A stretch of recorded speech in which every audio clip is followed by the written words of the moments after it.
को नमस्कार।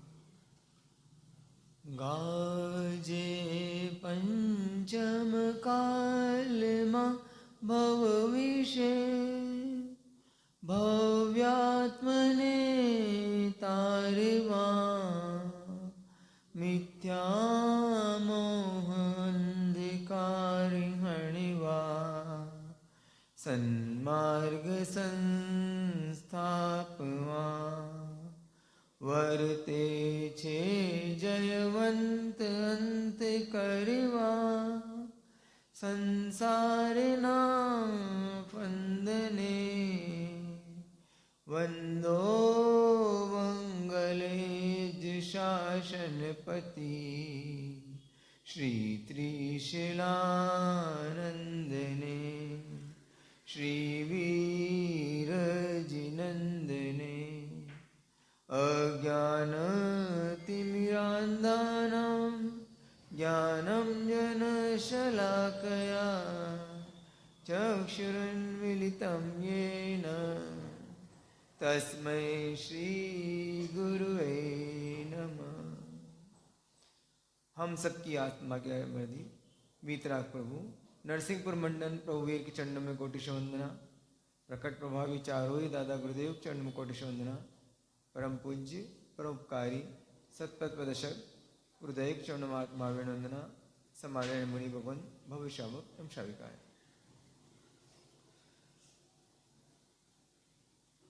मानव भाव उसमें भी जैन कुल में भी देवगुरु धर्म का मिलना, ऐसे साधनों का मिलना जिसका उपयोग करते हुए हम अपनी आत्मा को पवित्र बना सकें, परमात्मा बना सकें, इन सब संयोगों का मिलना और इन सब संयोगों के बीच में ये हमारी जो आत्मा है वो चतुर्गति संसार में भटकते भटकते भटकते अनंत दुख पा रही है।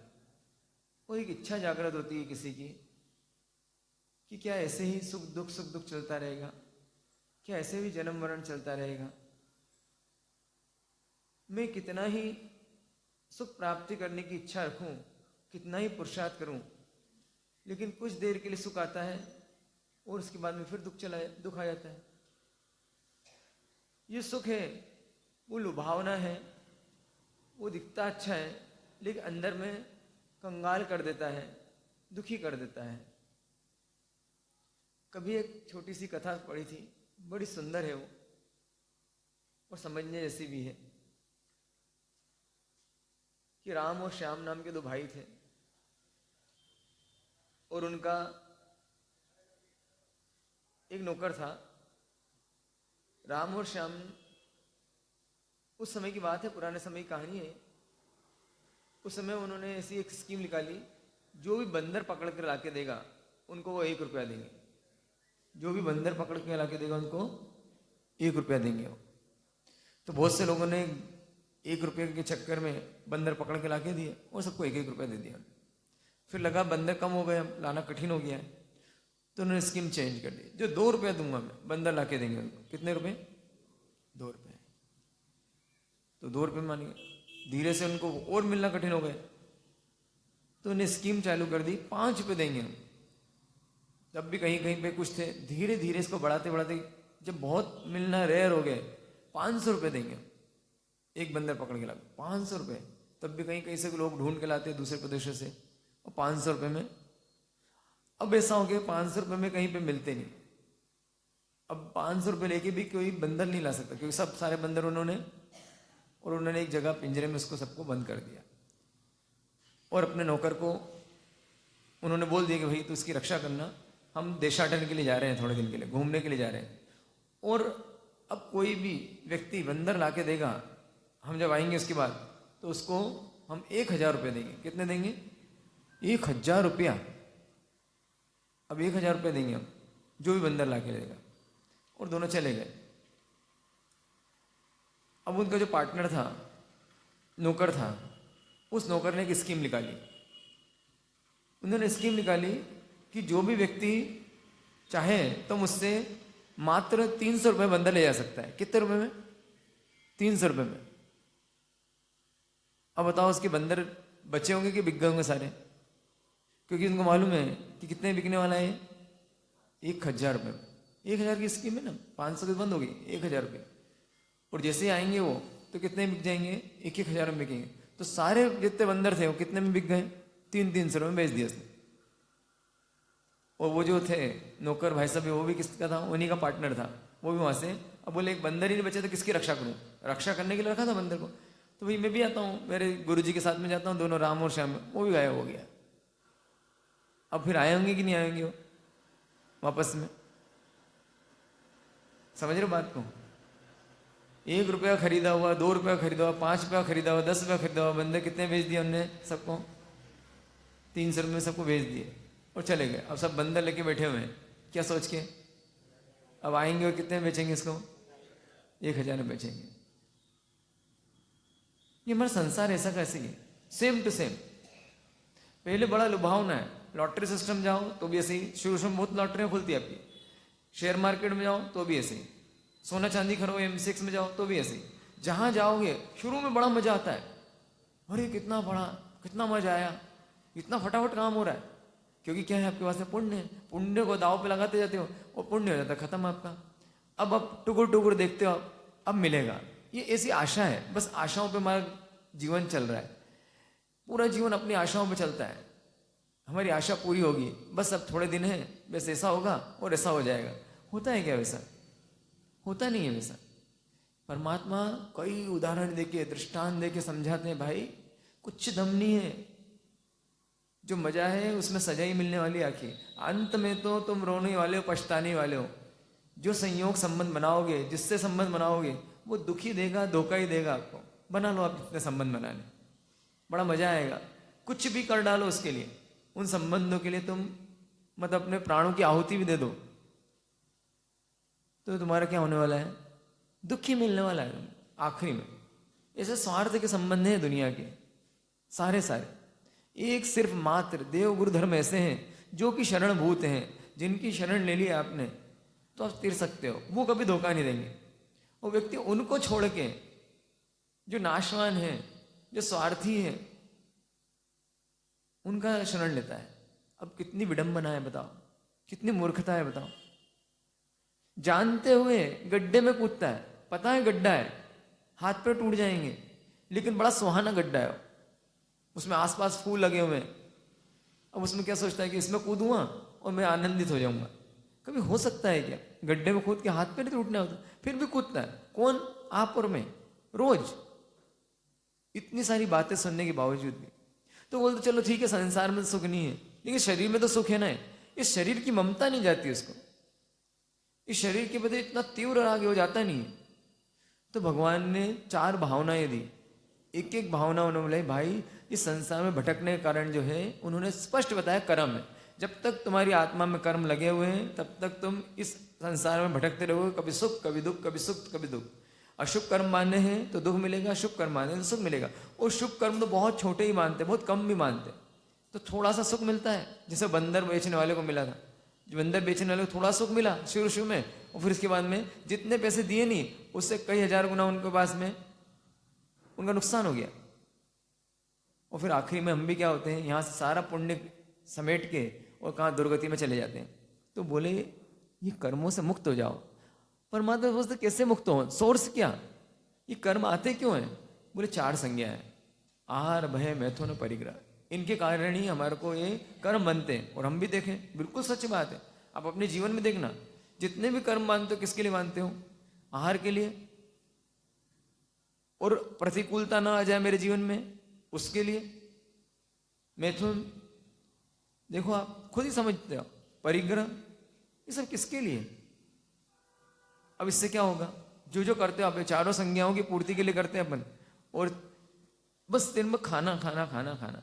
भविष्य में क्या होगा मेरा, उसके लिए क्या क्या कर सकता हूं मैं कर दूं। अभी सारे परिग्रह के वसाते बस सुख मिल जाएगा इन परिग्रहों से। कोई नई चीजें, अभी दिवाली पे देखना कितनी चीजें खरीदोगे आप, कोई आपको कोई जरूरत नहीं है।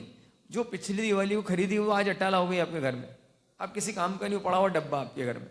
लेकिन इस दिवाली दिवाली पे फिर नया कुछ खरीद के आओगे। तो ये हमेशा से एक चक्कर चल रहा है, शांति नहीं मिलती, बस खरीदते जाओ बस, और कोई उपयोग भी नहीं इसका।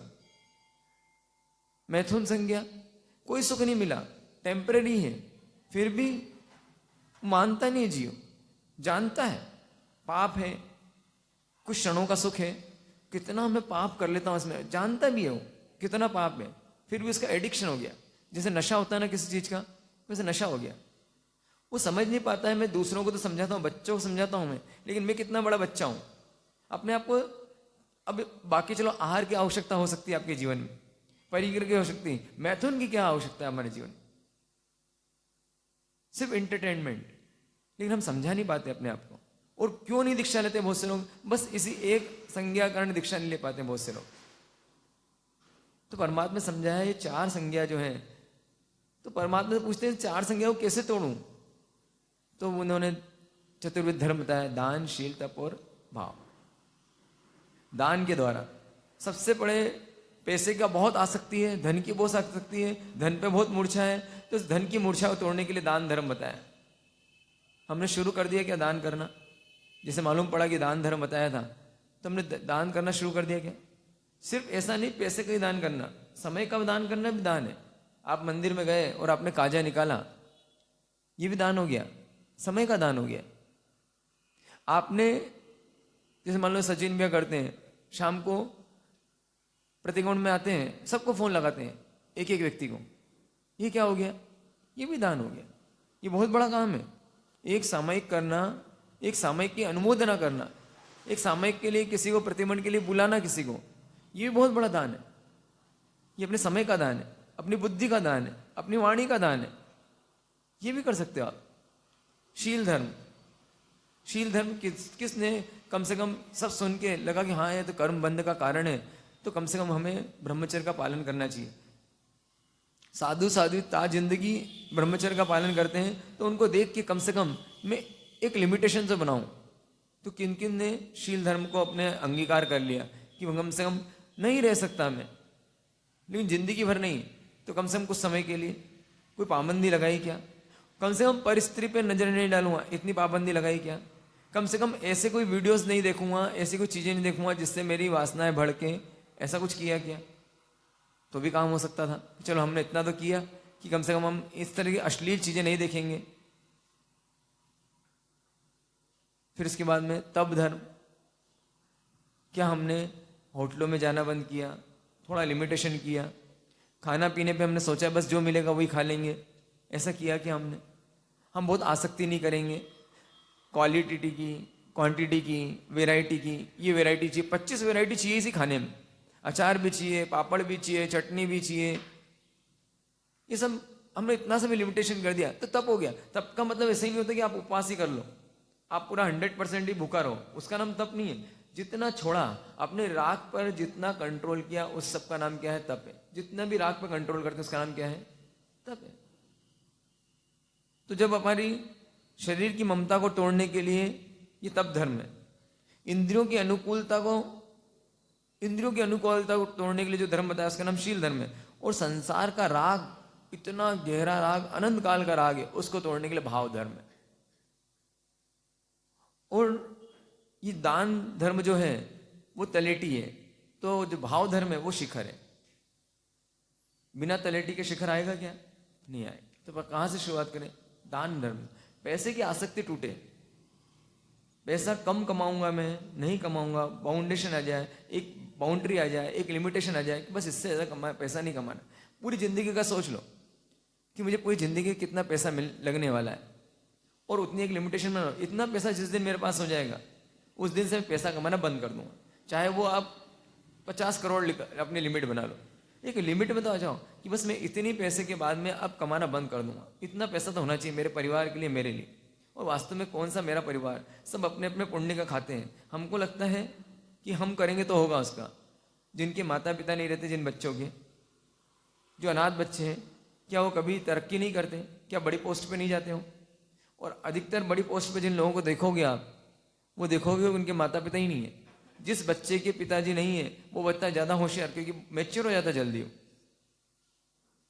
आप देख लो, जिन भी माता पिता जल्दी चले गए जिनके, कम उम्र में जिनके माता पिता चले गए वो आज ज़्यादा तरक्की कर रहे हैं। क्यों? क्योंकि मैच्योर हो जाते हैं, क्योंकि सब कुछ खुद ही करना है मुझे। तो ये हमारी गलत फहमी कि उनके लिए करूँ मैं, क्योंकि उनका पुण्य नहीं होगा तो आप कितना भी करके चले जाओ तो चला ही जाने वाला है। हाँ, उनको संस्कार देना वो समझ में आती बात, अच्छे स्कूल में भेजना वो समझ में आती है। और मुझे तो ऐसा उल्टा लगता है, जितना महंगा स्कूल उतना बच्चा बिगड़ जाता है। वहाँ जाके उसकी इच्छाएं और भड़क जाती है। जब उसका टिफिन देखता है, क्योंकि वो बहुत महंगा स्कूल में जाता है, तो उसके दोस्त भी कैसे होंगे? रईस होंगे। तो वो देखता है, उसका टिफिन देखता है, अरे ऐसा टिफिन भी आता है, मम्मी मुझे ऐसा टिफिन चाहिए, ऐसा बैग आता है, मुझे ऐसा बैग चाहिए, मुझे ऐसे कपड़े चाहिए। हर चीज़ उसको, वो देखी ही नहीं थी वो चीज़ें उसने, वो भी देख लेता है।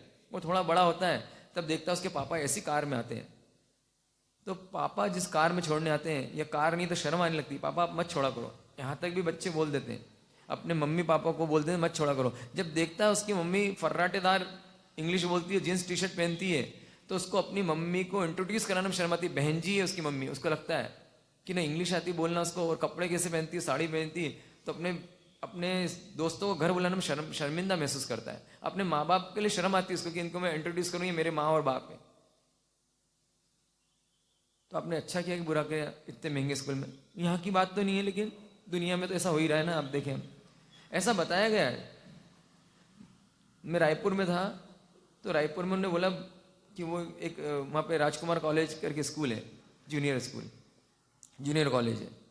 तो राजकुमार कॉलेज स्कूल में पढ़ा हुआ बच्चा, वो बोलता है हमारे साहब उनके पास में अच्छी खासी गाड़ी है, 25-30 लाख रुपए गाड़ी है उनके पास में, कार है, खूब पैसे वाले हैं। उसके बावजूद उस बच्चे को शर्म आती है कि जब उसके पास में उसको लेने आते हैं, दुकान घर पे लेने आते हैं उसको, उसके दोस्त, तो बोलते देखो पापा ऐसी गाड़ी चाहिए अपने को, उनको वैसी गाड़ी चाहिए। उस शर्म आती है उसको, अपने घर पे ले गए। उसने अपना जिद करके अपने दादा से बोल के पूरा घर इतना पीछे पड़ा, अब दादा का लाडला बिल्कुल, तो उसने पीछे पड़ के नई गाड़ी खरीदवाई इनसे, सनरूफ वाली। किस लिए? उन्होंने बोला उन्होंने कि बोले इसके लिए खरीदी। अरे यही क्या, अभी हम गए थे आप ही के, ये चांदनी जी के ससुराल, कहाँ पे, माणियावीर में, आप ही के यहाँ गए थे। तो आपके वो क्या नाम है आपके पिताजी का, वो बोले मेरे को कि उन्होंने खरीदी, ये बच्चों के चक्कर में खरीदी उन्होंने। बोले हमारे साथ 3 लाख रुपए ज़्यादा लगे बस ये सनरूफ के। बच्चे क्या बोलते हैं, वो सनरूफ वाली गाड़ी चाहिए, 3 लाख रुपए। मैंने उसको थोड़ा सा छेद करवा कटवा लेते उसको, उसमें वो कांच लगवा लेते, थोड़ा काम हो जाता। ये नहीं कि यहाँ की बात है। अब बच्चों को क्यों आ रहा है ऐसा? क्योंकि जिन स्कूलों में पढ़ते हैं ना, उन स्कूलों में देखते हैं कि उनके घर में इस तरह की गाड़ी घोड़ा है, ऐसा मकान है उनका, ऐसी ऐसी फैसिलिटी उनके घर में, इस तरह की टीवी उनके घर में। जब देखते हैं एलईडी टीवी, इतनी बड़ी शानदार टीवी देखते हैं, उसके होम थिएटर देखते हैं, पापा ऐसे ही चाहिए अपने को।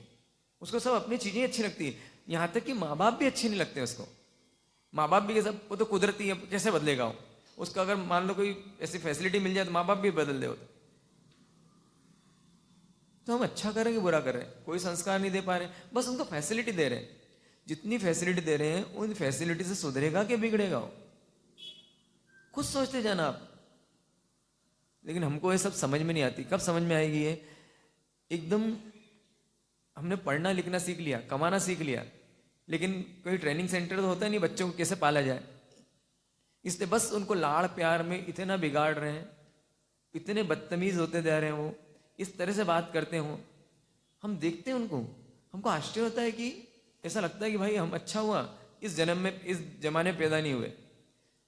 हमको तो वो शर्म आती है कि हमने अपने माता पिता से कभी जो ऊंची आवाज में बात की होती, वो आज हम जब सोचते हैं, किताबें पढ़ते शर्म आती है। लेकिन इन बच्चों को देखते हैं तो ऐसा लगता है भाई अच्छा हुआ उस जमाने में ही पैदा हो गए, इस जमाने पैदा नहीं। और दूसरा काम वो और अच्छा करा, शादी नहीं की। ऐसे बच्चे होते तो फिर क्या? खैर मुझे लगता है कि हम भी हैबिचुअल हो जाते हैं, आदत पड़ जाती है हमको ऐसा सुनने की। इस तरह से बात करते हैं माता पिता से। ये किसने दिया? ये सब हमने दिया है उसको। तो पैसा क्या करेगा? बर्बाद करेगा। इंद्रिय सुख क्या करेंगे? बर्बाद करेंगे। तो उनको कितना पैसा कमाना? वो किसके लिए पैसा कमाना? उन बच्चों के लिए जो कल आपको बाप बोलने में, माँ बोलने में शर्म आएगी, जिनको जो विदेश चले जाएंगे, कभी लेके आएंगे भी नहीं आपके पास। जो सूचना देंगे बस आपकी बहू आ गई, आपका बच्चा पैदा हो गया, आप नाना नानी दादा दादी बन गए, सूचना मिलेगी आपकी। उनके लिए इतना कमाना, इतना पाप करना उनके लिए। किसके लिए इतना पाप कर रहे हो आप? सोचो सही एक बार। मैं पाप किसके लिए कर रहा हूं? इतना जो पाप करता हूं पूरी जिंदगी में अपनी खराब कर रहा हूं, किसके लिए खराब कर रहा हूं? जो मुझे काम आने वाले नहीं जिंदगी में कभी। अपना कर्तव्य निभाना सच बात है, लेकिन कर्तव्य कैसे निभाना? आप शेयर होल्डर हो कि नहीं उसके पाप के, उनके अंदर जो चीजें आती है। फिर उसके बाद में बोलते हैं कि सबकी ममता तो टूट गई, अब संसार की ममता तोड़ने के लिए सबसे ज्यादा ममता हमारी जिससे है वो हमारा शरीर है। इस शरीर से ममता कैसे टूटे? तो एक स्पेशल भावना सामने लाते हैं। हमने कौन कौन सी भावना देख ली? अनित्य भावना देखी हमने, अशरण भावना देखी, संसार भावना देखी, एकत्व भावना देखी, अन्यत्व भावना देखी। अब सामने आती है हमारे सामने अशुचि भावना। कौन सी भावना आती है? अशुचि भावना। वो कहते हैं भाई तू इतना जिससे राग करता है, जिसके लिए तू अपना दिन भर, सबसे पाप किसके लिए होते हैं? इस शरीर के लिए। सोचो आप, शरीर नहीं होता, 2 सेकंड के लिए सोचो शरीर नहीं होता तो आपको कौन कौन से पाप हो सकते थे? एक एक पाप गिनते जाओ और सोचते जाओ कौन सा पाप करना पड़ता है, वो शरीर नहीं होता तो। क्या शरीर नहीं होता आपका तो आपको नहलाना धुलाना पड़ता? सोचो आप, शरीर नहीं होता कि फ्रिज की जरूरत पड़ती? शरीर नहीं होता तो किचन की जरूरत पड़ती? शरीर नहीं होता तो आपको इतना अच्छा बेडरूम चाहिए था, इतना गद्दे चाहिए थे, तकिया चाहिए था, डनलप के गद्दे चाहिए थे क्या?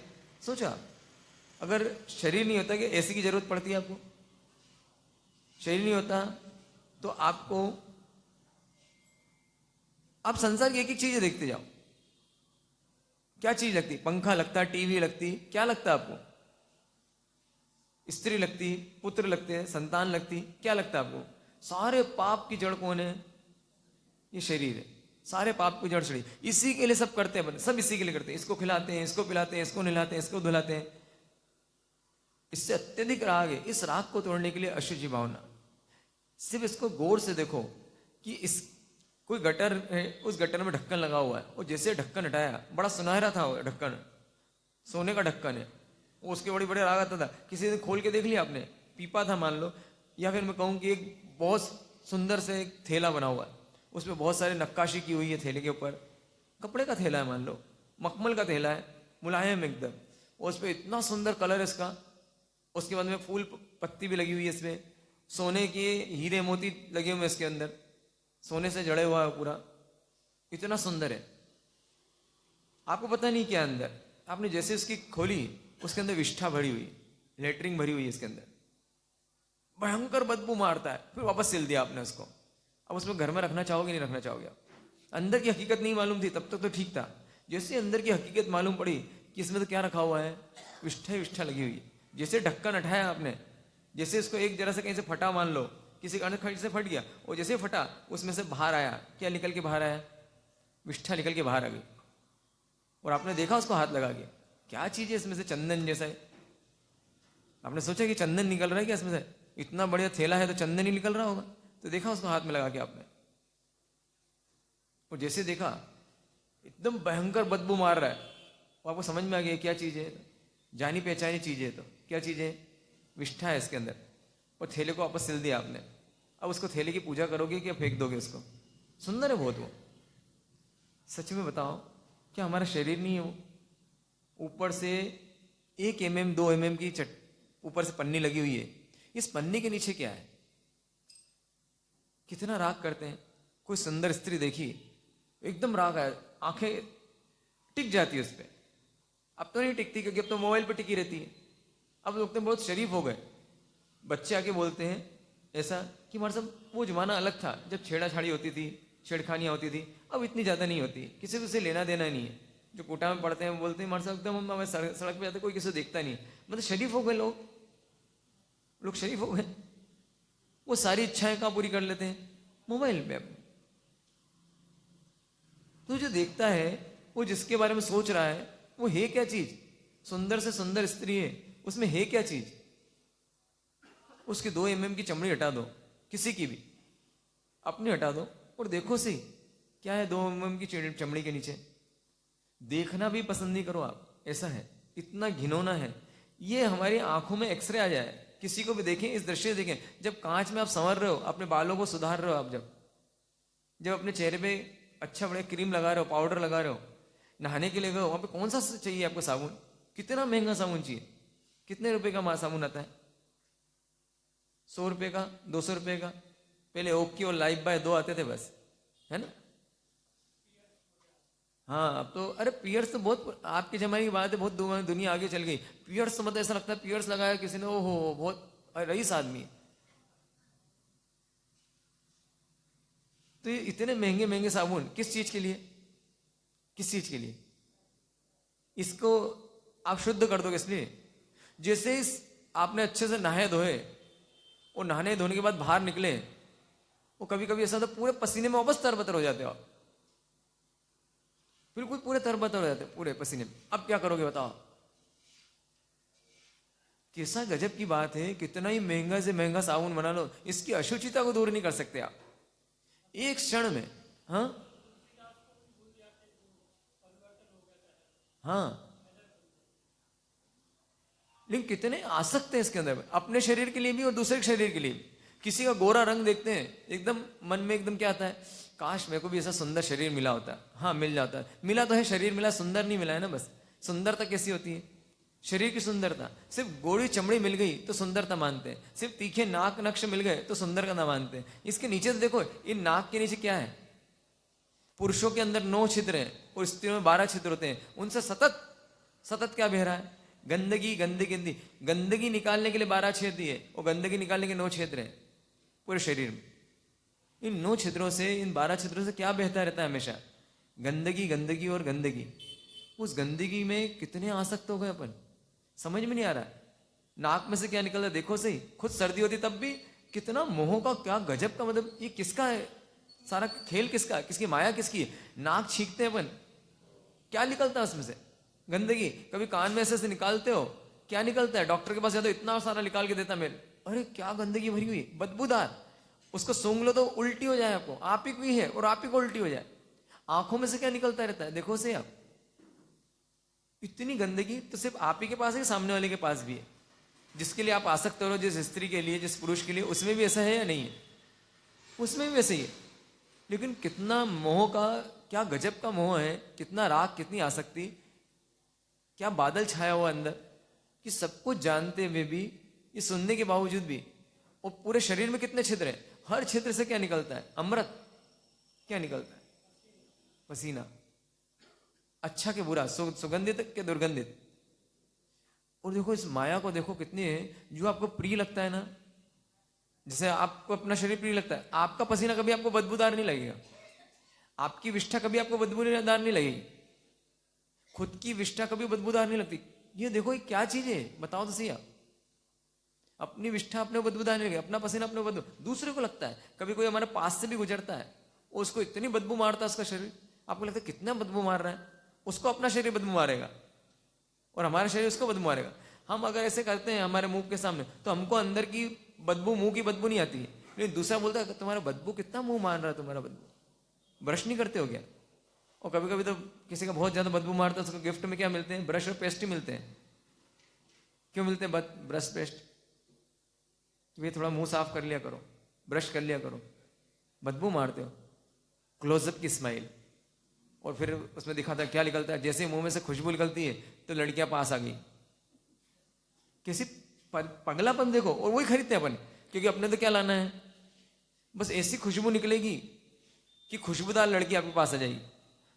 कितना मोह देखो, हम मतलब हमको पागल समझते हैं कि टीवी वाले, वो पागल नहीं समझते हैं, हम पागल हैं। ऐसे एडवर्टाइजमेंट क्यों, क्योंकि आपकी कमजोरी जानते हो। क्या कमजोरी है आपकी, मैथुन संज्ञा आपकी कमजोरी, उस पर हमला करते हैं कि ऐसा वाला ब्रश करोगे आप तो चारों तरफ आपको कौन घेर लेगी, कौन घेर लेगा चारों तरफ, जिनके शरीर में पोटी बही हुई है वो घेर लेंगे। हम है कि नहीं, पूरा शरीर हमारा क्या है। कभी एक बार डिसेक्शन देख लेना आप डिसेक्शन देख लोगे ना तो आपको, लेकिन मोह देखो आप, अरे डॉक्टर तो रोज डिसेक्शन करता है। जो व्यक्ति डेली एक दिन भी ऐसा नहीं जाए कि पोस्टमार्टम नहीं करता हो, उस पोस्टमार्टम करने वाला कैसे चीरता होगा। तो कभी देखा आपने, मैंने देखा हुआ है संसार में जब था, तो यहां से जो होता है ये गले के पास से, यहां से ऐसा चीरा लगाते हैं ऐसा, और यहां से ऐसे ऐसे जैसे शर्ट खोलते ना वैसे पूरी बॉडी को खोल देते हैं, एकदम ऐसा नहीं चमड़ी एक एक जगह से निकालते हैं ऐसे, पूरा ऐसे खुल जाता है शरीर कि जैसे कि कपड़े उतारते ना वैसे उतर जाता है। एक विहार में थे, विहार में तो हमने एक बकरे को टंगा हुआ देखा, उसका तो ऐसा उतारता पूरा चमड़ा इस तरह से उतरता है कि अगर पूरा एक पीस में उतरता, पूरा एक पीस में पूरी चमड़ी उतर जाती है। उसके अंदर अगर भूसा भर के सिल दो तो पता नहीं चले आपको कि ये जिंदा है कि मरा हुआ है। कभी आपने देखे होंगे शेर की खाल देखी हुई, इसका मतलब क्या, वो ओरिजिनल शेर की खाल है, उसमें शेर जैसा कैसे उतारा होगा उसको। तो बिल्कुल इस शरीर की ऐसी रचना है कि इसको चाहो तो ऐसा उतार सकते हो बिल्कुल कि जैसे कि बनियान उतारते हम वैसा उतार सकते हो आप। और उसके अंदर क्या देखा, वो रिसेप्शन देख लो आप कभी, तो आपको एकदम लगे कि क्या गंदी वाड़ा है अंदर, लेकिन मोह का पर्दा ऐसा है तुरंत ढक जाता है। जैसे बादल आते हैं सूरज के सामने, वो कभी कभी दिखता है बस हल्का सा बादल, हल्का सा सूर्य, फिर वापस बादल आ जाते हैं। वैसे मोह का बादल कितना भी देख लो, क्या आपको लगता है कि जो पोस्टमार्टम रोज करता होगा, जो रोज अंदर की गंदगी देखता होगा, उसे विजाति पे राग नहीं आता होगा? हो सकता है कैसा आता है, उसको मालूम है अंदर क्या है, लेकिन डॉक्टर को पता नहीं अंदर रोज चीरा फाड़ी करते पेट की।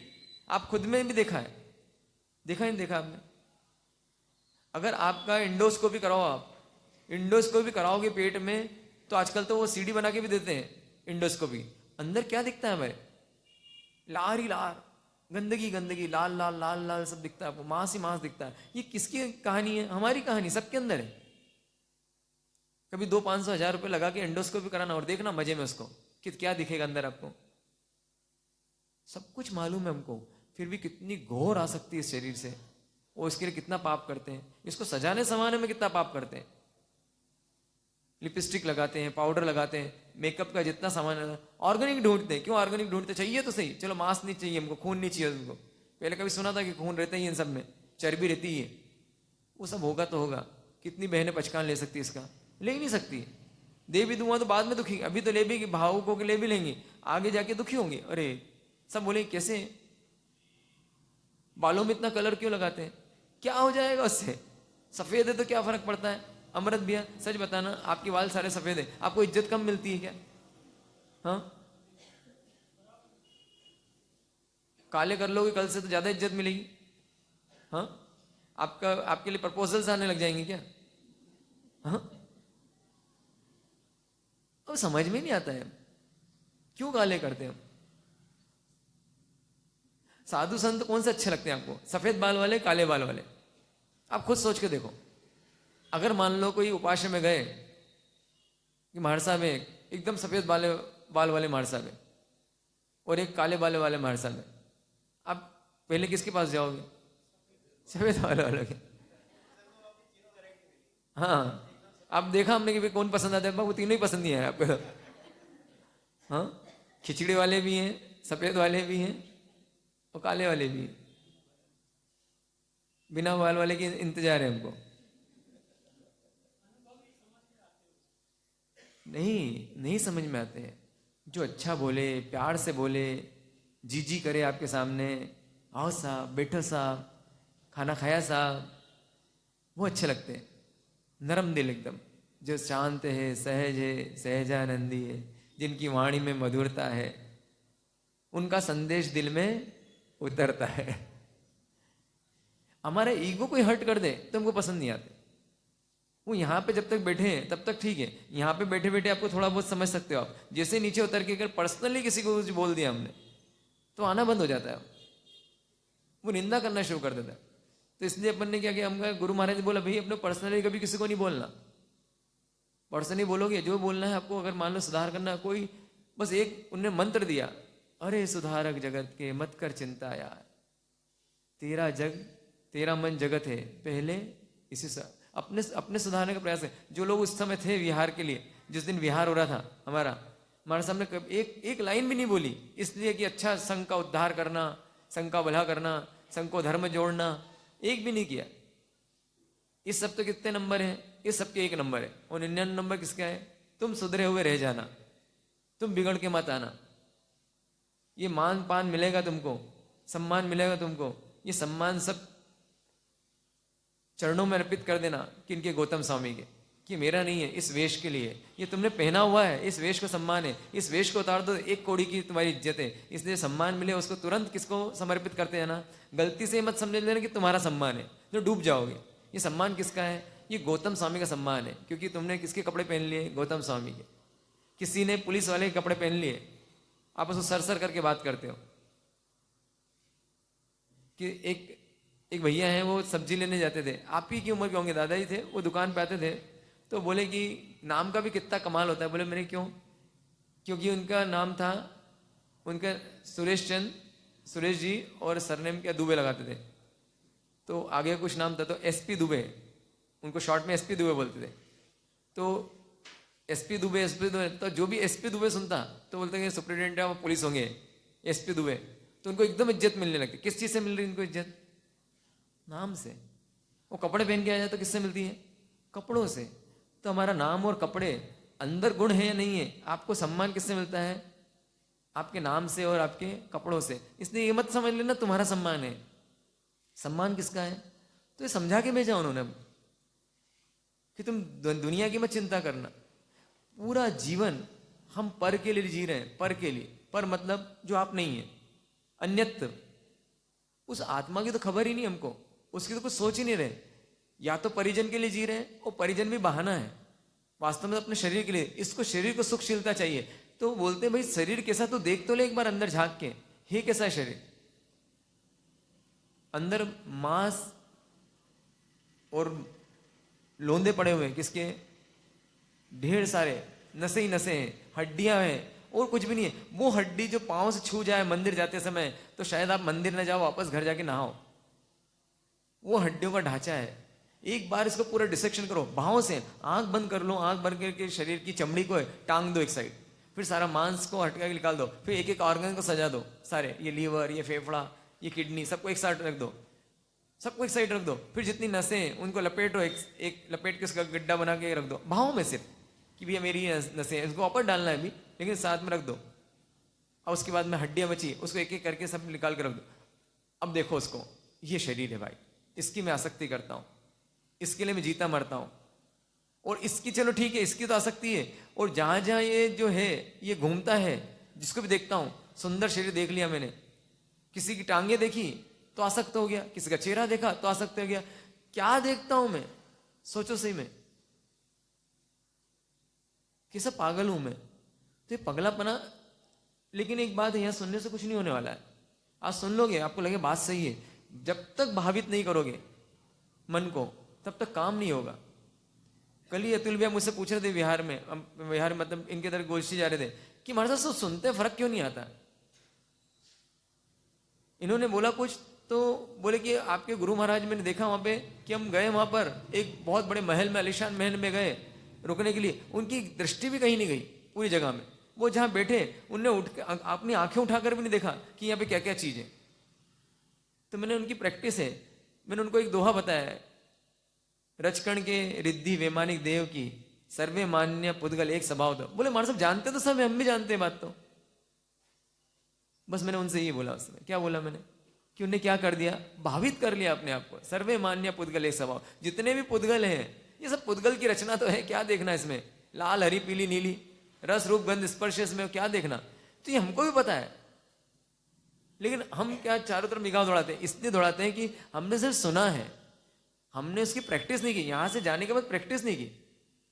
ये जो भावना है, भावना मतलब क्या, भावित करना मन को, रात को सोने के पहले देखना इनको, एक एक जो हमने भावनाएं गई, अनित्य है, अशरण है, अब भावित तो करते ही नहीं हम। आप सामान लेके आ गए मान लो घर पे, अब उससे उसका उपयोग नहीं करते हो। मान लो एग्जाम्पल, फ्रिज लेके आए और हम बोलते हैं ठंडा पानी है, ठंडा पानी पीते हैं, ठंडा पानी तो पीते हैं हमारे साथ, हमारे यहाँ भी फ्रिज तो है, ठंडा तो होता ही नहीं हो। हम, मैंने रखा उसके अंदर भी, मैंने फ्रिज में रखा हुआ था पानी है, उसने भी बॉटल फ्रिज में रखी, मैंने भी बॉटल फ्रिज में रखी, फ्रिज में से निकाली गर्मा गर्म बॉटल, क्या नहीं किया उसको, स्विच ऑन तो किया ही नहीं मैंने उसका, इसमें करंट तो गया ही नहीं। जब करंट नहीं गया तो फ्रिज लाने से क्या होगा, तो सुन लेने से क्या होगा, मैं आप कोई भी सुन लेंगे, मैं बोल दूंगा और आप सुन लोगे, क्या होगा, कुछ नहीं होना। क्यों नहीं होने वाला, क्योंकि हम भावित नहीं कर पाते अपने को। जितनी सारी बातें हुई चौमा से अब, कि जिसने जिस जिस भाव से अपने आप को भावित कर लिया होगा उसका आ गया होगा। ऐसा नहीं होता है। जैसे कल ही मैंने बस सचिन भैया को उदाहरण दिया, कि इनने भावित कर लिया कि वास्तव में सही बात है, 50% इनका टेंशन खत्म हो गया। तो इसका मतलब है हमारे बीच में भी कोई व्यक्ति है, बोस्तों ने बताया नहीं, बोस्तों ने बता दिया, तो हमारे बीच में भी कुछ ऐसे व्यक्ति हैं जो जी रहे हैं उसको और जिनको आनंद आ रहा है। किसी ने अपने क्रोध पे कंट्रोल कर लिया, किसी ने अपने मान पे कंट्रोल कर लिया, किसी ने अपनी कमाई पे कंट्रोल कर लिया कि मैं इतने ही पैसे कमाऊंगा। अभी अर्पण भी बोल रहे थे कि भाई जब आप आए थे उसके पहले हम मकान बना रहे थे, हमारा पूरा प्लान चेंज हो गया, अब पूरा अलग तरह का बना रहे हैं। पहले अलग तरह का बन रहा था, अब अलग तरह का बन रहा है। हमने सोचा था न जाने क्या क्या उसके बारे में, जब सुना तो लगा सही बात है, ये तो गलती कर रहे थे हम। तो ये क्या हुआ, उन्होंने ऐसा नहीं काम नहीं हुआ, भावित हो जाओगे जिस चीज से अपने आप को, वो काम कर जाएगा। तो ये जो भावना है इससे अपने आप को भावित करना, एक भावना भी अपने भावित कर ली, अपना काम हो जाएगा। एक एक भावना से एक एक व्यक्ति को मोक्ष हुआ है, अनंतों को मोक्ष हुआ है। मतलब एक भावना भाई उसने से 12 में से कोई एक भावना भाई, उनका मोक्ष हो गया। ऐसे कितने, ऐसे अनंत जीव है, इन 12 भावनाओं में से कोई एक भावना भा के भी अनंत सिद्ध हुए। बिना इन 12 भावना के आज तक कोई सिद्ध हुआ नहीं है, हो सकता नहीं है। ऐसा कहते हैं कि सनत चक्रवर्ती जो थे, 6 खंड के अधिपति थे, इतने सुंदर शरीर उनका कि देवता भी उनकी प्रशंसा करते हैं। इंद्रलोक के देवता, इंद्रलोक में जब उनकी प्रशंसा चली तो दो देवता, उनको विश्वास नहीं हुआ कोई देवताओं से भी सुंदर हो सकता है। देव बोलते बहुत सुंदर होते हैं देवता, तो उनसे सुंदर कोई हो सकता है। तो देखने के लिए नीचे आए, उस समय वो स्नान कर रहे थे, और जैसे स्नान करते दोनों ने ब्राह्मण का रूप धारण कर रखा था, और दोनों ने देखा उनको और देख के गर्दन हिला लगे, ऐसे करते ना, वाह क्या बात है, तो गर्दन हिला लगे। तो उन्हें देखा क्या बात है विप्र, क्यों प्रसन्न हो रहे हो? बोले हमने आपकी प्रशंसा की चर्चा सुनी थी, आपको देखा तो वास्तव में जितना सुना था उससे कहीं अधिक पाया। तो बोलते हैं अभी तो क्या देखा है तुमने, अभी तुम्हें जब दरबार में सज धज के आऊंगा, सारे अलंकार आभूषण पहन के आऊंगा, तब देखना। हम भी अलंकार आभूषण पहनते ना, हम भी सस्ते सस्ते ना, कैसे सस्ते सस्ते हम, मर्यादित क्या अमर्यादित जब जाते हैं। तो आप बोलते हो कि महाराज साहब, कभी कभी बोलते हैं बहुत आपका शालीन बच्चा है, आपकी बच्ची तो बहुत ऐसे, मान लो इस बच्ची को आपने यहाँ देखा है, कहीं पार्टी में मत देख लेना। कभी इंस्टाग्राम पे इनके फोटो दिखाएंगे हम आपको, कभी फेसबुक पे दिखाएंगे क्या डालते हैं, यहाँ की बात नहीं है। मतलब वो बताते हैं कि जो आपके सामने आते हैं वो चेहरा अलग है इन लोग का, और बाहर को चेहरा अलग है। घर में तो 24 चुका के जाते हैं, और बाहर जाके रात्रि भोजन करते हैं। घर में 24 चुकाते हैं, बोले 2 फेस है इनके सबके। इनके कपड़े आप देख लोगे, यहाँ पे जितने मर्यादित, जितने शालीन दिखते हैं, कभी आप इनके फोटो देख लोगे, उपध्यान करे हुए लोग। हमको ऐसा लगता है धन्य है इस जवानी में लोग उपध्यान कर लेते हैं। ये बच्ची कितनी गजब की 40-50 दिन से नहाई नहीं है, और कितना इसके बारे में ऐसा बोलते सब। बोले हमारे साहब यहाँ का बस ये 50 दिन का इनका रूप है, 50 दिन बाद का भी रूप देखोगे आप तो आप आश्चर्य देखोगे, आपकी शर्म से आंखें नीचे हो जाएगी, आप देख भी नहीं पाओगे इनको, सब अमर्यादित। तो कौन परमिट करता है उनको ये कपड़े पहनने के लिए? बस भोग, हमारा भोग, हम क्या कपड़े पहने, कैसे पहने, इतनी बार कहा हुआ है यहाँ पर से, ये भावित नहीं कर पा रहे कि भाई अपने को कैसे कपड़े पहनना, शालीन कपड़े पहनना। जब आप ही ऐसे कपड़े पहनोगे, अपने बच्चे को क्या आप बोलोगे? जब आप भी चड्डा पहन के घूमोगे तो बच्ची को कैसे बोलोगे? बच्ची भी चड्डा पहने, दादा भी चड्डा पहने, अब बताओ ये संस्कृति क्या, कैसा लगता होगा? इस छोटे से शहर में तो सोचो, बड़े बड़े शहर में क्या होता होगा, कंफर्टेबल लगता है वो, क्या लगता है वो? तो जब आपको कंफर्टेबल लगता है तो आपकी बच्ची को भी लगता है, फिर मत बोलना उसको, और फिर वो मत बोलना तो उसके बाद मत बोलना जो होगा उसके लिए। सिर्फ कंफर्टेबल ही देखना है ना। पुराना शावक कैसा रहता था, जो जीन्स पहनते मुझे तो आश्चर्य होता है। हम तो सूती कपड़े पहनते हैं, इस सूती कपड़े में हमको गर्मी लगती है, तो आप इतनी टाइट जीन्स कैसे पहन लेते हैं, मुझे आश्चर्य होता है। वो इतनी टाइट है कि बैठ भी नहीं सकते हो। वो अच्छा होता जीन्स मोटी रहती है, अगर उसमें बैठो तो फट ही जाए। अरे सच में लोग तो आश्चर्य करते हैं, हमको बताते हैं, वो जब बताते हैं हमको भी देख के लगता है कि जब वो इच्छा में खमाशनो करते हैं तो आधी पेंट नीचे उतर जाती। नाम क्या है उसका? हाँ, अरे वेस्ट तो यहां होती है, कहां बनती है वो इच्छा में खमाशनो करते हैं तो बाप रे, कोई फोटो खींच ले तो बिल्कुल बस क्या है, कंफर्टेबल, कंफर्ट रहती। क्या कंफर्ट है वहां पे, मुझे समझ में नहीं आया आज तक। फैशन, फैशन है बस, छेद छेद वाली रिप्ड जींस। अब मैं बोल दूं ऐसे, नहीं बोलो हमारे से बहुत, जो नहीं पहनते ना बोलते बहुत अच्छा हो, जो पहनते ना हाँ बकवास, कुछ भी बोलते रहते हमारे से, कोई भी मजाक उड़ाते रहते हमारी। तो वो सनत चक्रवर्ती जब श्रृंगार करके आया, पूरा सच धज के आया, दरबार में बैठा, और जैसे देखा उनने दोनों ने, ब्राह्मणों ने, तो मुंह में छोड़ को लिया, अरे ऐसा कर दिया, मुंह चेहरे के एक्सप्रेशन चेंज हो गए। बोले क्या हो गया विप्र? बोले राजन आप विश्वास नहीं करोगे। बोले वहां देखा था कुछ और था। बोले क्या अलग था? बोले 16-16 महारोग हो गए आपके अंदर शरीर में। कितने? 16-16 महारोग आपके अंदर हो गए। और अगर आपको विश्वास नहीं हो तो जो पान का बीड़ा मुंह में खा रखा उसको थूक के देखो।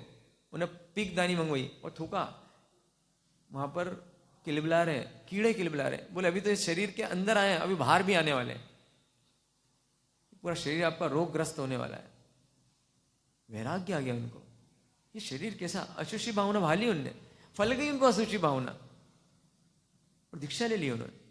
और दीक्षा लेके ऐसा तो हो गया, उनकी तपस्या से इंद्र प्रसन्न होकर वरदान मांगो क्या चाहिए? तो बोले कुछ नहीं चाहिए, अरे तुम्हारा शरीर में निरोगी कर देता हूं। उन्होंने अपना थूक निकाला और थूक निकाल के अपनी चिपटी उंगली पे लगाया, पूरा रोगी हो गया, कुष्ठ रोगी हो गए थे, पूरे शरीर में से पीप निकलने लगा। अब इंद्र बोलते हैं कि तुम्हारी तपस्या से प्रसन्न हूं मैं। बोलो क्या चाहिए?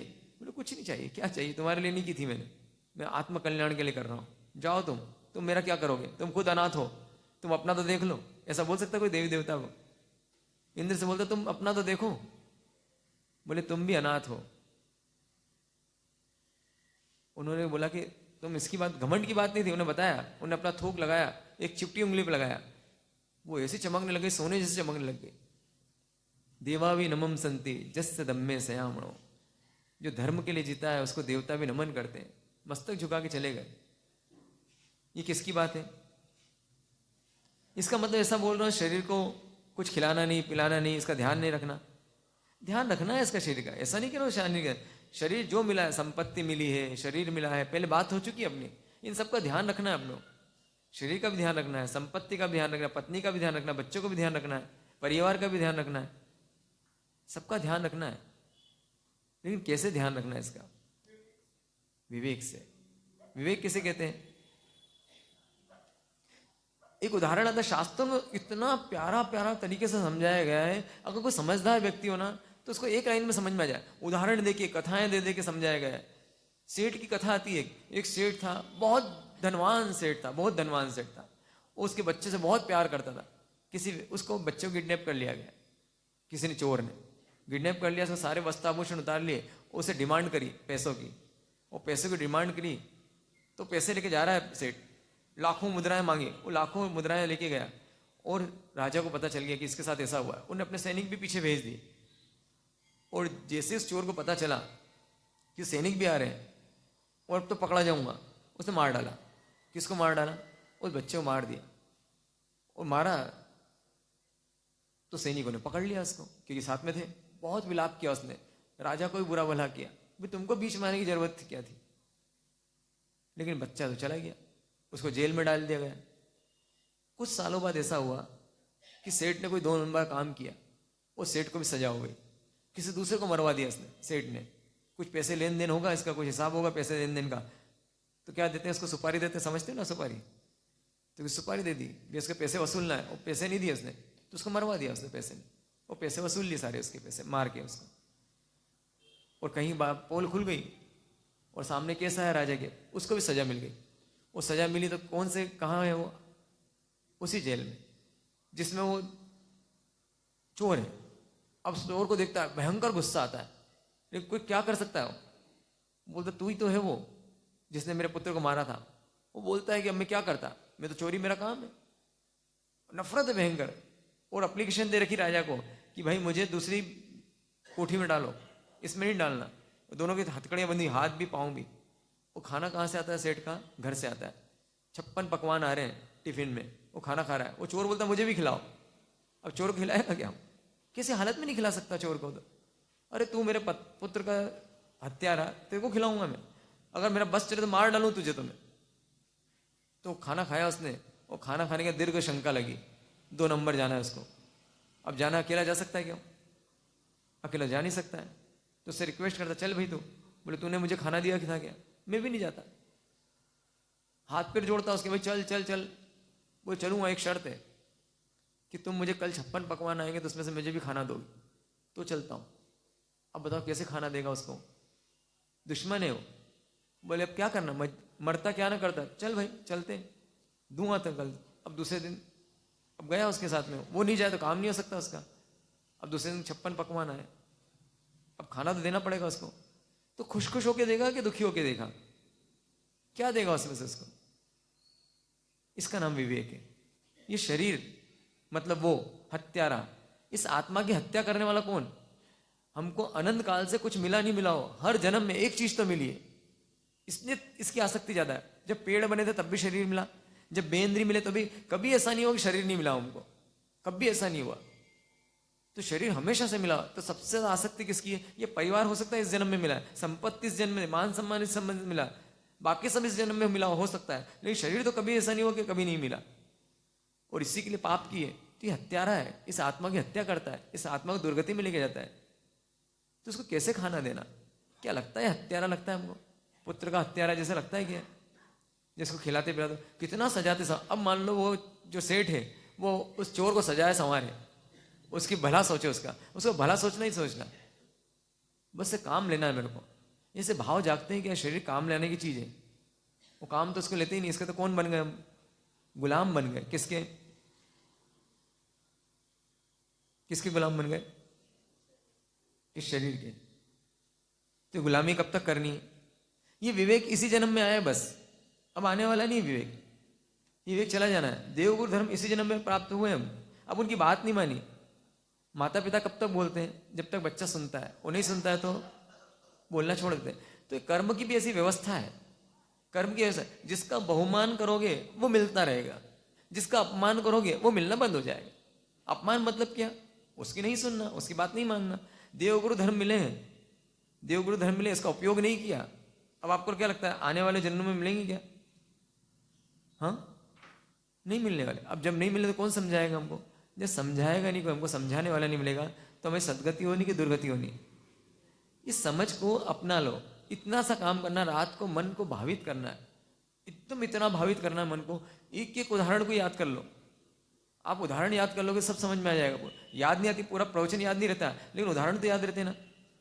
तो ये उदाहरण याद रहते, बस चिंतन करो उस उदाहरणों का। जैसे मान लो ये सेठ वाला उदाहरण दिया, इसका चिंतन करो रात को। सनत चक्रवर्ती का उदाहरण दिया, सनत चक्रवर्ती तो याद कर लो, बस नाम तो याद रहेगा सनत चक्रवर्ती। बस देखो सनत चक्रवर्ती, इतना सुंदर रूप उसका। और 16 महारोग हो गए। हमारे शरीर में कितने रोग पड़े होंगे आपको पता नहीं, किसी को पता ही नहीं है। मैंने आपको बताया था ना एक बार, केवल धाम में कोरोना काल था। उस समय में हमारे सांसारिक पिताजी आए हुए थे, तो किसी ने उनको चेयर दे दी। आप कैसे थे? बिल्कुल दुबले पतले बिल्कुल। तो उनको लगता है बुजुर्गों को तो चेयर लगती है, तो उन्हें चेयर ला के दे दी। तो बोले मुझे चेयर वेयर की जरूरत नहीं, पूरे अपने नख में भी रोग नहीं है। नीचे बैठे वो खड़े हो गए, एकदम स्वस्थ शरीर, एकदम टिप टॉप। और 3 महीने बाद ही, 3 महीने में कोलोस्कोपी हुई उनकी, और पता चला इतनी बड़ी गठान है उनके पेट में, कैंसर की। और 6 महीने में, उस 3 महीने के बाद में ऐसी हालत हो गई कि उनका शरीर देख लो आप तो देख के दंग रह जाओ, बिल्कुल हड्डी का ढांचा बन गया। 6 महीने पहले कैसा, वो 6 महीने बाद कैसा? किसकी बदौलत? किसका घमंड, किसका अहंकार? किसको सुंदर बोल रहे हो? क्या पड़ा हुआ है अंदर पता नहीं। वो भी बीज रूप में पड़ा हुआ है। कैंसर हो सकता है बीज रूप में पड़ा हुआ आपके, हो सकता है कोई भयंकर बीमारी बीज रूप में पड़ी हुई हो।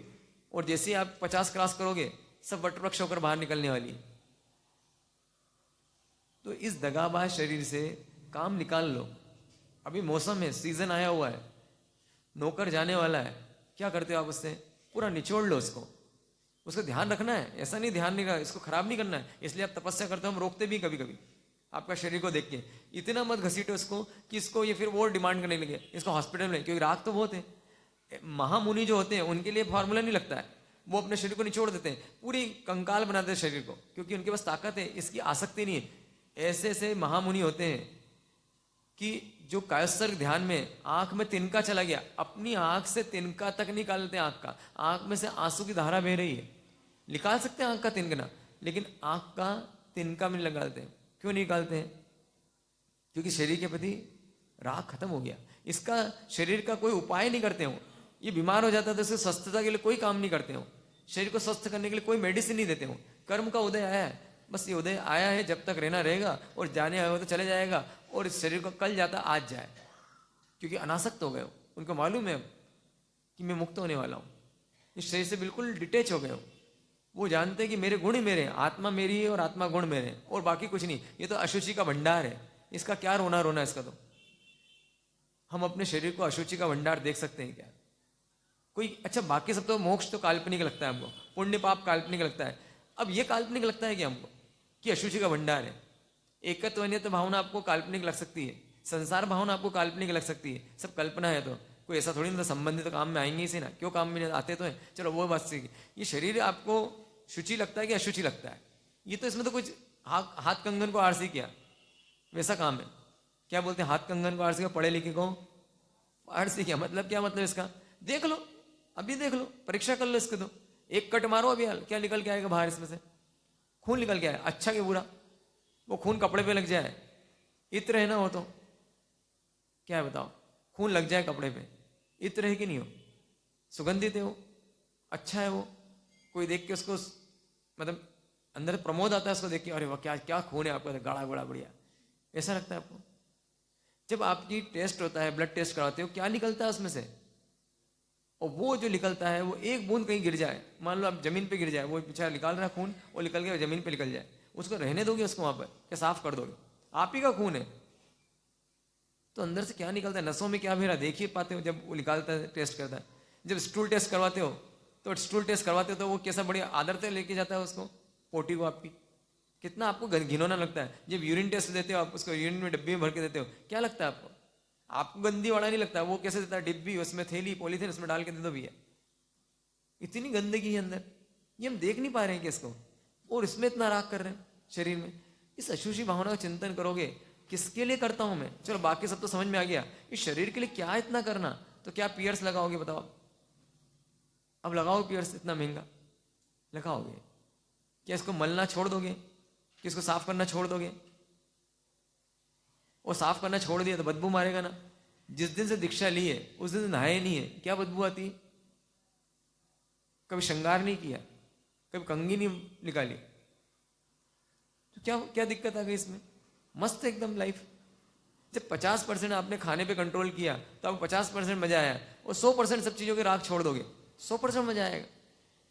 जैसे खाने के लिए किया, शरीर के लिए कर सकते हैं क्या? कि मैं भाई क्रीम पाउडर नहीं लगाऊंगा, श्रृंगार नहीं करूंगा, क्या पहनना, सोना चांदी, सुहाग की जो निशानी है उतनी रख लो, चलो ठीक है। लेकिन उसमें नए नए क्यों चाहिए आपको? दिवाली के दिन कैसे आओगे सज धज के आओगे? क्यों सजना धजना? किसको सजाना? आत्मा का श्रृंगार करना कि शरीर का श्रृंगार करना? क्योंकि जिसको अपना मानोगे उसी का श्रृंगार करोगे। मैं और मेरा, जिसको मैं माना उसका श्रृंगार करोगे, जो मेरा माना उसका श्रृंगार करोगे। शावकों ने अपनी पत्नी को मेरा माना तो इनके लिए सोना चांदी खरीद के लाएंगे। शाविकाओं ने अपने पति को मेरा माना, उसके लिए अच्छा अच्छा, देखो आप कैसा मतलब बाल्टर सिस्टम चल रहा है। वो इनको खाना देती है, ये बदले में उनको सोना चांदी देते हैं। तेरी भूख ये है, मेरी भूख वो है, दोनों की भूख की एक दूसरे संतुष्टि करते रहते हैं। तब चलता ही नहीं चलता है। वही सिस्टम आज भी चल रहा है। वो किसके लिए सारा? आप भी किसका कंफर्ट देखते हो? उनके शरीर का कंफर्ट देखते हो शावक जी के, कि उनकी आत्मा का कंफर्ट देखते हो, इनकी आत्मा कैसे अच्छे से रहे। क्या कोई बोलता है, पति पत्नी एक दूसरे समझाते इस बात को कि इस बार अपन आज आपस में कभी इतने दिन चौमासे हुए, रात्रि में कई बात होती है कि क्या जीवन जी रहे हैं यार अपन, थोड़ा सा जीवन को सुधारें क्या? अपन इतना सुनते सुनते हो गया। दोनों ने कुछ बैठ के निर्णय किए क्या कि अपन अपना जीवन ऐसे सुधारेंगे? अगर किए हैं तो बहुत अच्छी बात है, और आगे बढ़ना है। और नहीं किए तो क्या ऐसी भावना हो गई कि यार कब छोड़े संसार? वास्तव में सब तो समझ में आ गया। इतना समझने के बाद में, आने के बाद में भी अपन कैसे क्यों हैं? भावित करते हैं क्या? 10 मिनट आधा घंटा चर्चा करते हो क्या? हमारा बेडरूम स्वाध्याय का कक्ष बन सकता है क्या कि हम रोज आंख बंद करने के पहले हम आधे घंटा बात करेंगे? पति पत्नी बात करो आपस में। मैं क्या सुन के आई एज प्रवच में, शावक जी नहीं आते तो तुमने दिन भर क्या किया, मैंने दिन भर क्या किया, कितनी समय करें? इंटरेस्ट नहीं आएगा आपको, बोर मारेगा। क्या अच्छा लगता है हमको तो राग की बातें करना, वैराग की बातें करना भी यहाँ तक तो ठीक लगता है। इस उपास्य के बाद वैराग की बातें, कोई अगर मान लो बोल भी दे, आपको गुस्सा आ जाएगा। खाते समय कोई बोल दे भाई इतना राग मत करो, चिड़ छूट जाएगी आपको एकदम। क्यों? क्योंकि राग में क्या हो रहा है, वो जहर का काम कर रहा है। अगर कोई खाना खा रहे हो और कोई बोल दे अरे यार आज थोड़ा सा, कुछ भी बोल दे, जरा शक्कर कम है इसमें, मार साहब इतना समझा दे राग मत करो, अपनी अकल अपने पास रखा कर, जरा समझदार मत कर, एकदम आपका डायलॉग ऐसे निकल जाएंगे। क्यों निकलेंगे? प्रवचन मत दिया कर ज़्यादा। ये सेंटेंस हमारे खुद के हैं। वो अच्छा कर रहा बुरा कर रहा, आपको वो भावित करना चाहता है आपको। हम अपने आप को स्वयं भावित कर लेंगे तो किसी को जरूरत नहीं पड़ेगी। ये 6 भावना हुई हमारी। कल से अपन स्पेशल प्रवचन होते हैं दीपावली के 3 दिवसीय, अपन उसको शुरुआत करेंगे। सिर्फ दिवाली पे ही होते हैं वो, पूरे साल भर नहीं सुनने को मिलते हैं। तो समय पे आना कल से कम जो छूट जाएगा आपका। फिर आपको तो कोई ज़्यादा फर्क पड़ता नहीं, छूटे तो क्या छूटा ने क्या पकड़ा, सुनना ही तो है, जीना तो कुछ है नहीं। लेकिन हम तो हमारा काम करेंगे, क्योंकि हमारा काम क्या, अपने आप को भावित करना। ये सब बोलते हैं, ऐसा नहीं हम आपको बोलते हैं, हमेशा बोलने के पहले स्वयं को सामने लक्ष्य में रखते हैं।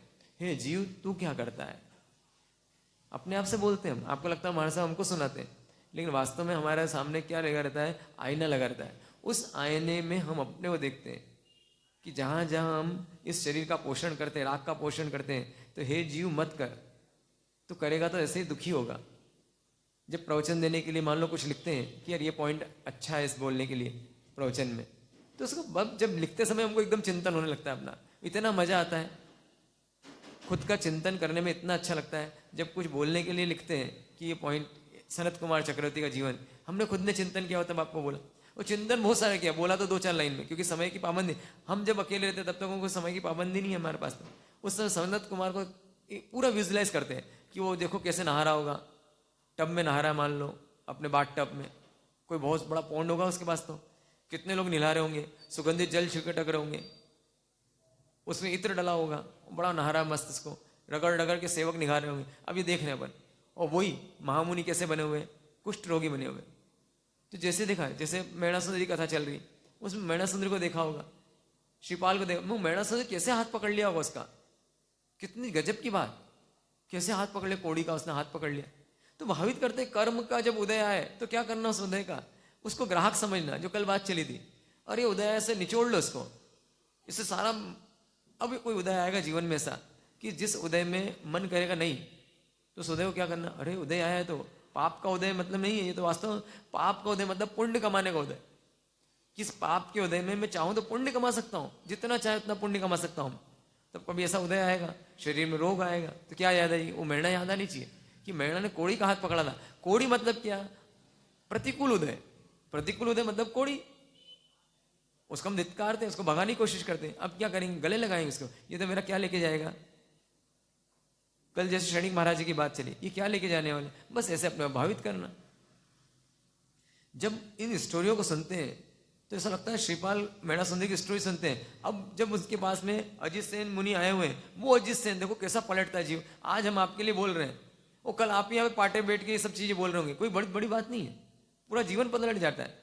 किसने जाना था कि ये जो पुण्यवर्धन सागर जी महाराज साहब हैं, जो इतना गुटखा खाते थे, जो इतनी चाय पीते थे, जिनका जीवन अलग ही दिशा में था, गोटे गांव वालों ने कभी सोचा होगा कि ये बाबा जी कभी संत बन के हमारे शहर में आएंगे, कभी नहीं सोचा था। तो ऐसी परिणति पलट जाती है। किसकी पलटती है, जो भावित करता है। इनको क्या होगा, इनके जीवन में क्या होगा, दिन भर मुंह में 40 साल तक गुटखा खाया है इन्होंने, ये बताते 40 साल तक दिन भर मुंह में क्या भरा रहता होगा। क्या सोचते होंगे किसी के बारे में कि ये महाराज जी, ये बाबा जी जो है कभी क्या बन जाएंगे, ये संत बन जाएंगे, जब 2 गिलास चाय पीते होंगे।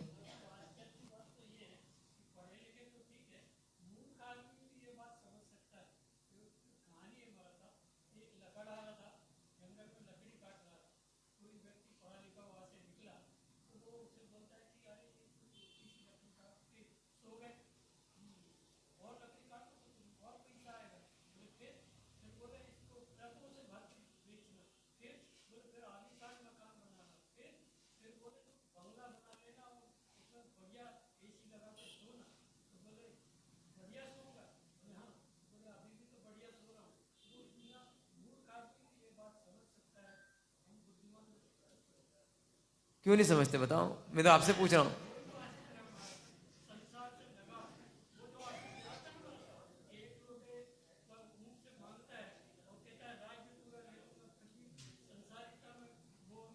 नहीं वही बात है, क्यों ऐसा, अब क्यों नहीं होता ऐसा, जब सब सुन लिया समझ लिया। ये तो ये अतुल भैया ये तो बोले कल मुझसे, यही बात तो बोले हमारा सब समझ में सबको आता है कि जितना अच्छा प्रवचन आप देते हो ना उतना अच्छा हम भी दे सकते हैं, और उससे अच्छा दे सकते हैं हम, ये ऐसा बोलते हैं। लेकिन हमारे जीने में क्यों नहीं आता है, क्यों नहीं जीने में नहीं आता है? क्योंकि 3 तरह की मूर्ति बताई नहीं आपने, इधर सुन के इधर वाली, इधर सुन के इधर वाली, वो इधर सुनने वाली कौन से, इधर वाली। वो तीसरी नहीं बन पा रहे हम कि इधर सुने और यहां लग जाए। लगी है, ऐसा नहीं लगी आपको, आप ऐसा नहीं लगता लगी नहीं हमको, बिल्कुल आप अछूते नहीं हो, लगी तो है लेकिन कुछ एकदम छू के चली गई। लगी है तभी तो इतनी दूर से आते हो। आज कौन आता 15 किलोमीटर से रोज?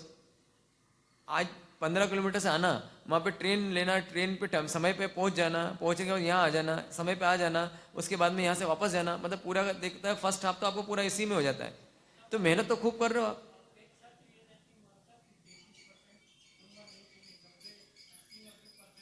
सही बात है। और हमारी इच्छा क्या रहती है, हम बहुत लोभी हैं, 100% नंबर। वो 100% नंबर मतलब कि कपड़े आपके बदलवा दें हम, आपके कपड़े बदल गए तो 100 में 100 नंबर है। तो 90 तक आ गए तो उसको तो बस कुछ नहीं करना, एक धक्का ही देना उसको, तो बस बाकी काम तो अपने आप हो जाएगा। तो अपने आप को ऐसे भावित करते जाए हम। श्रीपाल महाराजा ने भी सब कुछ सुन लिया, सब कुछ देख लिया। जब अजीत सेन मुनि बनकर आए, अवधि ज्ञानी बनकर आए, उनके राज्य में आ चुके हैं, अब राज्य में आके उनके लिए उनकी आवभगत करते हैं, उनकी बड़ी आवभगत की उन्होंने। तो क्या किया होगा आवभगत करके, क्या बोलते हैं उनको, कल क्या कहाँ तक पहुंची थी कहानी अपनी, इचकारी भगन पसाई करी वायना प्रसाद कराओ सी। क्या वायना दी होगी उनने, संसारम्य सारे, जो आपने बोला ना वही बोला उन्होंने। क्या बोला उन्होंने, संसारम्य सारे नथी सुवम, सुख नहीं है, सुख का भास है, सुखाभास है।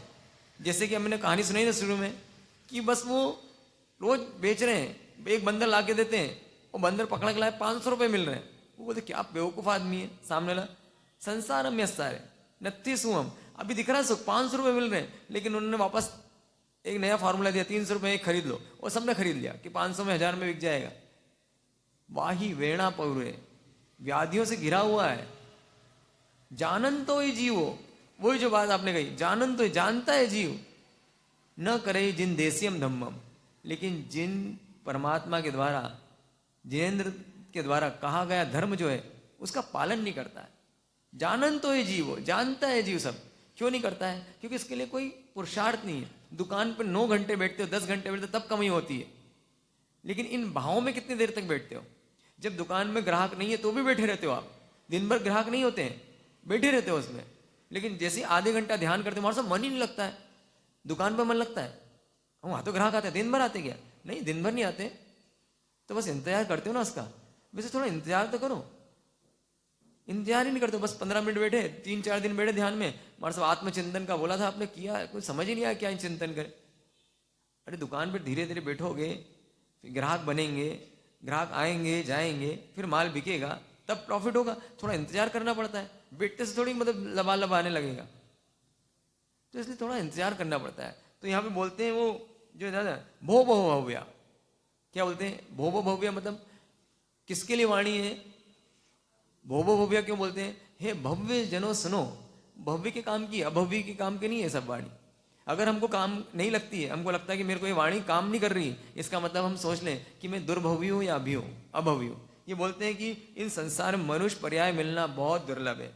कदाचित पुण्य की ओर से मनुष्य बहु मिल भी जाए तो बोलते हैं आर्य क्षेत्र मिलना बहुत कठिन है। ये जो आर्य क्षेत्र है, अगर आर्य क्षेत्र मिल भी जाए तो इंद्रियों की पूर्णता मिलना बड़ा कठिन है। पूरी इंद्रिया मिल जाए आपको, सब बुद्धि एकदम जोरदार, IQ लेवल जबरदस्त, आंखें जबरदस्त, पढ़ लिख सको, कान अच्छे। अगर मान लो अभी कान खराब होते अभी तो सुन पाते क्या? अभी नहीं सुन पाते। पाँव में दिक्कत होती, आ पाते यहाँ पे? शरीर में रोग होता तो नहीं आ पाते आप, रोग नहीं है तो आ पाते हो। मान लो 3 दिन के लिए ईश्वर न करे बुखार आ जाए तो आओगे क्या? तो निरोगी शरीर मिलना बहुत दुर्लभ है। उसके बाद में दीर्घायु मिलना, अब कम आयु है, 10 साल में मर गया बच्चा, दीर्घायु मिलना, सदगुरु का समागम दुर्लभ है। फिर आगम का श्रवण करना, गुरु महाराज तो मिल गए लेकिन कुछ सुनाते ही नहीं हो, उस आगमों का श्रवण करना दुर्लभ है। और उसके बाद में सबसे बड़ी बात, तत्व की रुचि हो जाए, उस सुनने में रुचि आ जाए हमको। आनंद आने लगे, हमारा वीर स्फूरित होने पड़े, दौड़ दौड़ के आए महाराज साहब के पास में, अरे प्रवचन हो रहा है, चलो चलो चलो चलो, रुचि हो गई, कोई अच्छी बात सुनेंगे, कॉपी पेन लेके बैठे हो आप कि मेरे को लिखना है, इसमें से कोई अच्छी बात है तो मेरे जीवन को भावित करूंगा, ये रुचि की बात है। अगर यहाँ पे मान लो ढोकला बनाने की रेसिपी बनाई जाए और अच्छा बढ़िया लता जी क्लास लेके कैसे खाना बनाया जाता है, तो यहाँ पे कितने लोग आएंगे उनका फार्मूला समझने के लिए। या कोई बाहर से आ जाए, कोई संजीव कपूर आ जाए यहाँ पे, एक खचा खच भरा रहेगा, एक इंच की जगह नहीं रहेगी यहाँ पे। ये रुचि है, काय में रुचि है हमारी, खाना बनाने में। उसके बाद में तत्व बोध हो जाना, तत्व रुचि तो हो गई, बोध हो जाना अंदर से, अब अंदर से बोध जाग गया, अब जरूरत नहीं, वो जो अंकुर जो बीज डाला था आपने, वो बीज पल्लवित हो गया, उसमें से अंकुर फूटने लगे, इसका नाम तत्व बोध होना। अब पत्तियां निकलने लगी इसके अंदर, वो पत्तियां निकलने लगी, ये सब प्राप्त हो गया, ये सब दुर्लभ है। और दुर्लभ है, आत्मस्वरूप की उपलब्धि ही मनुष्य का जीवन का चरम लक्ष्य है, कि आत्मस्वरूप की मतलब मैं कौन हूं, सेल्फ रियलाइजेशन हो जाए, ये चरम लक्ष्य है इसका। आखिरी क्या, बस इतना सा आत्मबोध हुआ, उसके बाद अपने आप सब काम होने लगेगा। उसके बाद में वो है संसार में, लेकिन संसार में दिखता है, लेकिन संसार में है नहीं। सम्यक दृष्टि की ऐसी स्थिति है कि उसका झाड़ हरा भरा दिख रहा है। 2 लोग हैं मान लो, या 4 लोग हैं, एक ऐसा है कि पत्तियां तोड़ रहा है, एक ऐसा है डगाली तोड़ रहा है, एक हो रहा है कि उसका तना काट रहा है, और एक ऐसा है हरा भरा है उसका वृक्ष, सोया हुआ है, लेकिन उसने जड़ों में एसिड डाल दिया। अब जड़ें पूरी जल चुकी है उसकी, और पूरा पेड़ कैसा है, हरा भरा, और दूसरे का पेड़ उसने पूरा काट दिया, लेकिन जड़ें हरी भरी है। अब वो सोया हुआ दिखेगा सम्यक दृष्टि, लेकिन सम्यक दृष्टि कुछ करता हुआ नहीं दिखेगा, कोई तप नहीं कर रहा है, वो उपवास नहीं कर रहा है, लेकिन उसको हरा हुआ बड़ा पेड़ कितने दिन हरी बड़े रहेगा वो, क्योंकि अंदर से जो शोषण करता था उस पेड़ का, वो जड़ी जल चुकी है उसकी। तो सम्यक दर्शन होने का मतलब क्या, जड़ को जला देना।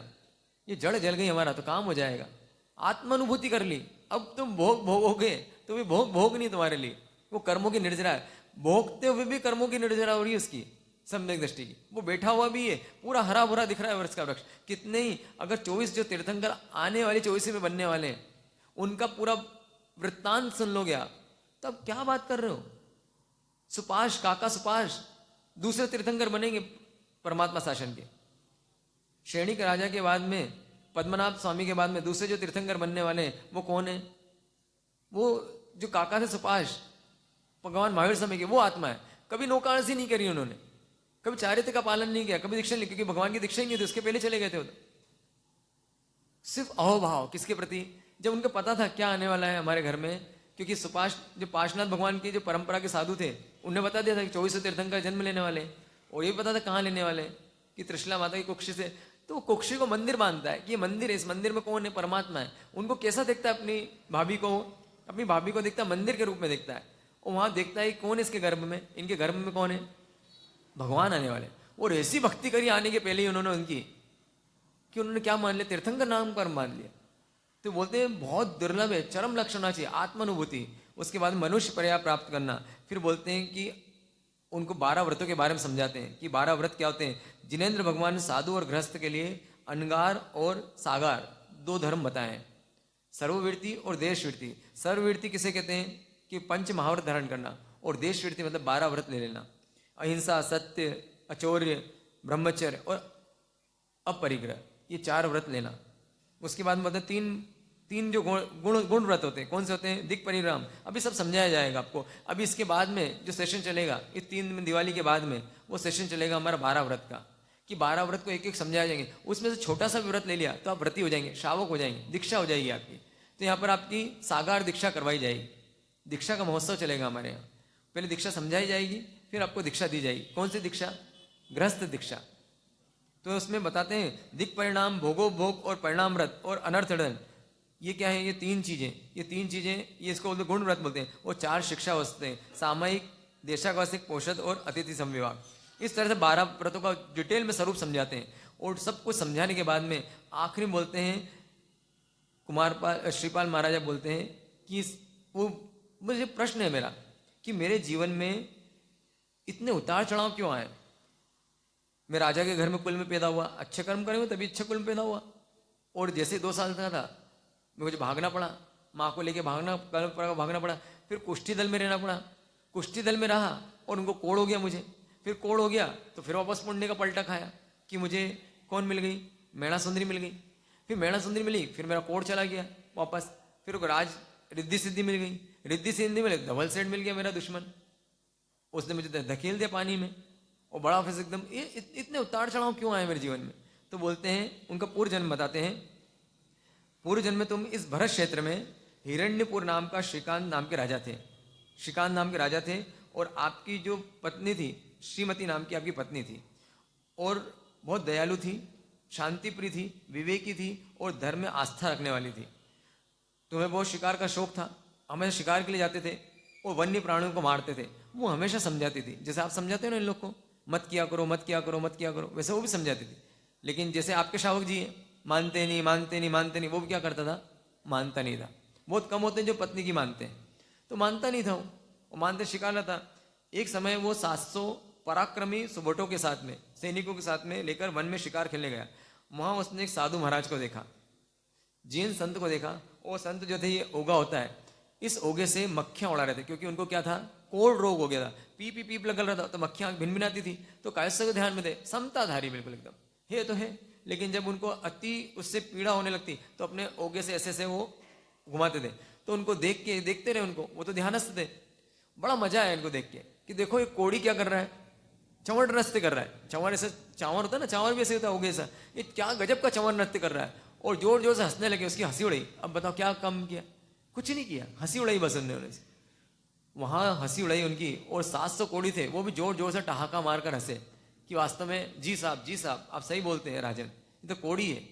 आप भी तो वीडियो शूटिंग करते ना ऐसे, तो उन्हें वीडियो शूटिंग का जमाना नहीं था उस समय, तो बस उन्हें ऐसे देखा, मजा किया, मजा करके वो चले गए।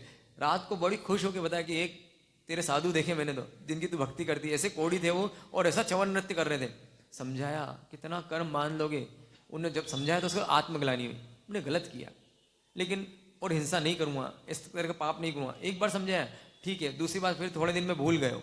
जैसे आप भूल जाते हैं चौमासे में, अभी हम बातें करेंगे इतनी सारी, फिर भूल जाओगे। पिछले चौमासे क्या बोलती, आपको शॉर्ट टर्म मेमोरी लॉस है, भूल जाते हैं, वही भूल गए क्या सुनाया था। और फिर वापस शिकार पे जाते हैं, फिर वहां जाते हैं, शिकार करते हैं, देखते हैं वहां पे एक मुनिराज है। उनको देख के उनको न जाने क्या अटखली सोचती है। किसी किसी का होता है मजाक करने में बड़ा मन आता है उनको, दूसरे को छेड़ने में बड़ा मन आता है। तो उन्होंने उनको पानी में फेंक दिया, वहीं पास में नदी थी, और वो एकदम उछलने कूदने लगे, बाहर आते अंदर जाते, बाहर आते अंदर जाते, बड़ा मजा आया इनको। और फिर बाद में जब उनको देखी हालत की मर जाएंगे, तो निकाल के बाहर रख दिया। पत्नी को बताया, पत्नी इतना गुस्सा हुई, बहुत समझाया क्या करते हो, कैसे कर्म बांध रहे हो, कर्म सिद्धांत समझाया। उनको लगा बात तो सही है, मैंने गलती तो की। फिर रियलाइज हुआ उनको, अब नहीं करूँगा। बहुत समय तक उन्होंने फिर ऐसा कोई काम नहीं किया। फिर एक बार वापस से आखेट खेलने गए, और एक मुनिराज को देखा। और मुनिराज कहाँ अंदर प्रवेश कर रहे थे, कहाँ प्रवेश कर रहे थे? उनके राज्य में। उनके राज्य में मलिन वस्त्रधारी मुनिराज प्रवेश करते। इतना गुस्सा आया, मेरे राज्य में ऐसे गंदे मलिन भिखारी, मेरे राज्य में भिखारी नहीं होना चाहिए। तुरंत आदेश दिया, जिस भिखारी को कोड़े मारते हो बाहर निकाला उसको घर से, हमारे राज्य से, राज्य में नहीं होना चाहिए। और उनकी जो श्रीमती थी, वो अपनी बालकनी में से, अपने गवाक्ष में से इनको देख रही थी। इस बार तो उनका पारा चढ़ गया बिल्कुल, इतनी जोर से बिल्कुल झगड़ा हुआ दोनों में। उन्हें समझ में नहीं आती, आपको समझाया बहुत अच्छे से, प्रेम बहुत था उनको, समझाया क्या कर रहे हो तुम।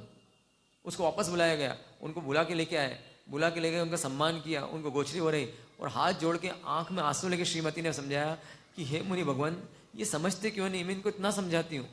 और तो क्या है, क्षमावान है, देखो आपका इतना अपमान। बोले हमारा क्या अपमान सम्मान, कोई हमारा अपमान सम्मान नहीं कर सकता। जो भी अपमान सम्मान होता है हमारे कर्मों के कारण होता है, हम किसी को दोषी नहीं मानते। बोले लेकिन इनका क्या होगा? बोले हाँ, इनका तो बहुत, देव गुरु धर्म की जो अशातना करेगा, इनको सब भुगतना तो पड़ेगा। गुरु भगवान कुछ बताओ इनको उपाय। जब उनको उपाय बताया गया, उनको समझाया गया, क्या करें इनको, ऐसा क्या करें कि इनके पाप टूट जाएं। बोले सिद्ध चक्र की आराधना करो। और उनको सिद्ध चक्र की आराधना पूरी बताई, जो आराधना आपने करी लगातार, ये आपने 9 दिन की, उन्होंने कितने दिन की आराधना बताई, और वो रोज आराधना करने लगे। अब वो रोज मंदिर में जाते हैं, सिद्ध चक्र पट के सामने जाते हैं और सिद्ध चक्र की आराधना करते हैं, उसी विधि से करते, तप आदि करते हो। उस सिद्ध चक्र के प्रभाव से इतना पुण्य अर्जित करा, लेकिन पाप तो स्टॉक में था ही सही। उसकी किसी गुरु भगवान से आलोचना नहीं ली उन्होंने। अगर उसी भाव में आलोचना ले लेते हो तो ये पाप सब क्या हो जाता, डिलीट हो जाता। आपने जो भी पाप किए, तो पाप किए वो बुरी बात नहीं है, वो जो करना था ज्ञान में कर लिए, लेकिन उन पापों की अगर आलोचना नहीं लोगे आप, उन पापों की अगर आपने प्रायश्चित नहीं किया, तो वो गाढ़ कर्म आपको भवांतर में इतना दुख देने वाले, और जब तक आत्मा में पड़ रहेंगे वो मल्टीप्लाई होते रहेंगे। और उसके बाद में अब ये तो सब किया था, लेकिन वो दूसरे पे राज्यों पे कब्जा करना वो तो उनका जारी था। तो बोलते हैं कि उसके बाद में आप 700 सुबट लेके, आप 700 पुरुषों को साथ लेकर सिंहसेन राजा था, उसका एक गांव था, उसको लूट लिया उस सिंहसेन राजा। जब उसको मालूम पड़ा राजा को, सिंहसेन राजा को, तो उसने क्या किया, अपनी सेना लेकर आया और आप पे हमला किया। आप पे हमला किया, जो 700 सुबट थे आपके वो तो मारे गए, लेकिन आप सिद्ध चक्र के प्रभाव से, क्योंकि उसकी आराधना कर, आप बच गए। और वो सिंहसेन राजा कौन है? वो मैं हूँ, अजित सेन हूँ। क्योंकि तुमने मेरा राज्य छीनने की कोशिश की थी, इसलिए मैंने तुम्हारा राज्य छीना। और जो पानी में डूबे, कोड़ी क्यों हुए? क्योंकि तुमने कोड़ी कोड़ी बोला था, इसलिए तुम खुद कोड़ी हुए। तुमने पानी में डुबोका था, इसलिए तुम पानी में गिरे। और तुमने मलिन बोल के डूम बोला था, उसको जो पूरा मलिन व्यक्ति हो गया था, डूम मतलब चांडाल, तुमने बोला इस चांडाल को निकालोगा, तो तुम्हारे पर भी क्या लगा? इल्जाम लगा। किस चीज का? चांडाल बोला गया, डूम बोला गया तुमको। सब तुम्हारा ही कर्म तुमको उदय में आया। जब ऐसी कर्मों की गति सुनी उन्होंने तो एकदम द्रवित हो गए। तो हे मुनि भगवान, मैं दीक्षा तो नहीं ले सकता, लेकिन मेरे लायक कुछ काम बताओ। बस उन्होंने क्या बोला? अपनी संपत्ति का दानशील तप भाव, ये चारों धर्म बताए। जितना हो सके दान करो। तो उन्होंने अपने पैसे से स्वर्ण के मंदिर बनाए, उपाश्रय बनवाए जगह जगह पर, जितना कर सकते तो उसने शील का पालन किया। और ये 8 पटरानियां कौन थी? तो बोले जब तुम सिद्ध चक्र की आराधना की तुमने, मैणा सुंदरी मतलब जो श्रीमती और श्रीकांत और श्रीमती ने जो आराधना की, उस समय इन 8 जो सखियां थी श्रीमती की, उन्होंने खूब अनुमोदना करी थी। तो उस अनुमोदना के प्रभाव से ये कौन बनी? आपकी पत्नियां बनी। पूरा जब अपना वृत्तांत सुना उन्होंने, और जब दानशील तब भाव उनसे भावित करते गए, और अंत में अपने बेटे त्रिभुवन पाल को, योग्य उनके युवराज थे, उनको उनने राजगद्दी दी। और राजगद्दी देके और अपने राज्य से निवृत्त हो गए। दीक्षा नहीं ले पाए, लेकिन निवृत्त हो गए। बोले अब मेरा क्या होगा? उन्होंने पूछा। तो 4 जन्म आप मनुष्य के और 4 देवलोक के करोगे, और 9वें भाव में क्या होगा? आप और सारे लोग मुक्ति को प्राप्त करेंगे। तो धर्म आराधना करते हुए, आत्मशुद्धि बढ़ाते हुए महाराजा श्रीपाल आयुष पूर्ण होने पर 9वें स्वर्ग में देवेंद्र रूप में उत्पन्न हुए। और वहीं पे कमल प्रभा और महारानी, महापटरानी एवं अन्य पटरानी सब अपनी अपनी धर्म साधना करते हुए, शुभ ध्यान देते हुए देह छोड़कर उसी देवलोक में उत्पन्न हुए। और ये सब अभी 4 भव देवलोक के और 4 भव मनुष्य भव के करके 9वें भव में कहाँ जाएंगे? 9वें भव में मोक्ष जाएंगे। क्यों जाएंगे 9वें भव में? इतनी जल्दी, इतनी देर क्यों लगाएंगे? क्यों क्या नहीं किया? उसी जन्म में क्या ले लेते हैं?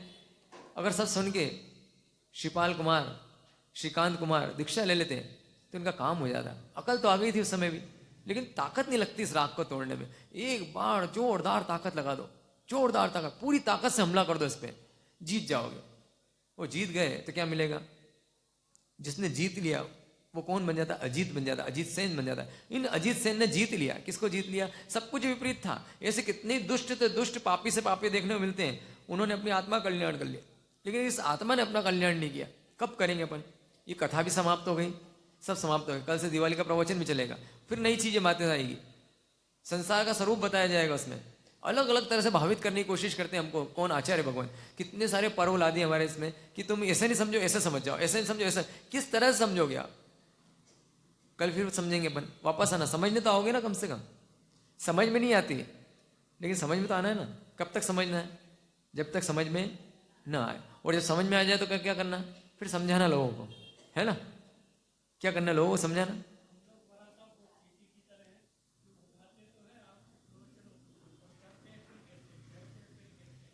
कोई गिरते नहीं, उठा तो लो आप। मेरे को तो बड़ी प्रसन्नता थी, आप उठा लो तो। आप मुंह में दबा के ले जाओ, बाहर तक ले जाओ, कोई बात नहीं। दूसरे दिन आओ वापस गिरा दो, कोई दिक्कत नहीं। इतना भी कर लिया ना तो काम हो गया अपना। मैं भी ऐसा प्रयास करूं, आप भी ऐसा प्रयास है। इन शुभाओं से वाणी विराम देता हूँ। ओम शांति शांति शांति। कल से प्रवचन होंगे, दीपावली के प्रवचन होंगे कल से। तो समय पे आ जाना, कॉपी पेन लेके आना। बहुत सारी अच्छी बातें रहती है उसमें नोट करने जैसी। सिर्फ साल भर में एक ही बार प्रवचन होते हैं उसके, मतलब मज़ेदार होते हैं। बहुत सारी चीज़ नई नई सुनने को मिलेगी आपको उसमें। अपने को भावित करना। पचकान उपवास सूर्य हो गए। अब पचक तीव्र आसनम खायमम सामतरसनम पाणाहार पोड़ से 60 पोड़ से मुट्ठी से पच गई अनथाना मोग सर्वोस रही आयम बिल निवी एकाशना व्यासना उगे सुरे नोकारसी पोड़सी 60 पोड़सी मुट्ठी से बच गई उगे सुचम प्रवासनम पाणम खायमम सामतरम मोसनम पच्चन दिशा सावन मित्रसनम आयम बिल निवी पच गई अनथाना मोगलम ससगन लेवल गतसनम एकाशनम व्यासना पचन तीव्र आसनम खायमम सामतरम मोसनम साग्रगन औंट सब गुरु बैठन पाणस लेवणवा अलेवणवा अच्छिणवा बहुल ससन वो रही धारणा ये बच गई अनथाना मोगसन वो रही।